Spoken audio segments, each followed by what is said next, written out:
Alors, je m'appelle Joé Arissou, poétesse et artiste plasticienne. Je viens du grand sud, Mahafal, et, euh, et je présente à la Fondation H l'expo Velumis, nos histoires existent. Velumis, déjà en malgache, Velumis c'est un mot valise pour dire Vel Naemis, donc vivant et existant, par rapport à nos histoires, nous malgaches, qui sont très importantes, qui ont leur poids pour la destinée de demain, pour nos enfants, pour la mentalité qui va venir, et Velumis aussi pour retracer, rehausser à l'encre de mes mots cette histoire qui est très importante. L'exposition, pour cette fois-ci, la démarche est de présenter les 4 étapes de ma création. D'abord, en commençant par les textes qui structurent la réflexion autour de Velumis, des textes qui sont en prose donc, et puis après la partie abstraite qui est l'écho de ces poèmes qui va guider le geste de création.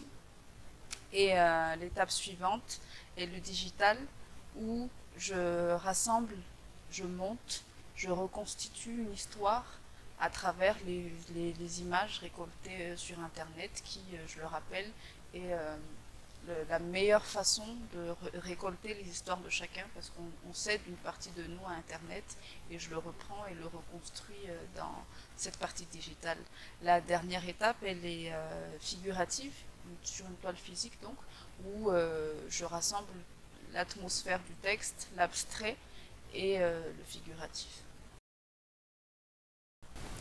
Ben, comme je le disais tout à l'heure, c'est l'écriture qui structure déjà toute la création. Une œuvre, elle met presque, il y a une dualité dans une œuvre. Il y a des mots et ce sont ces mots qui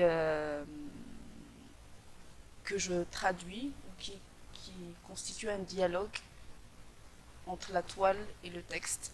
Mais le mot aussi, je voudrais préciser pour cette expo que le mot est le départ, c'est le déclic de cette expo, puisqu'il s'agit de mots qui ont été sur un mur et qui a été effacé par le temps et par les urgences et qui a donné l'impulsion pour créer l'expo.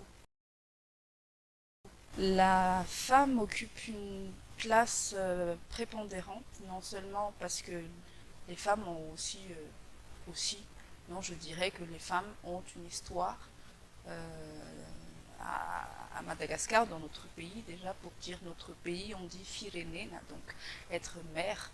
Et la femme prend toute sa place aussi à travers la tresse que je représente beaucoup dans les œuvres. À citer par exemple la toile qui s'appelle Fanieva, qui dans le nord veut dire ce qui part la femme, ce qui la rend belle. Et à travers la tresse aussi, qui revient pour moi comme une symbolique de transfert de la féminité, il va de soi que c'est la femme qui est mise en avant à travers toute cette idée de parure.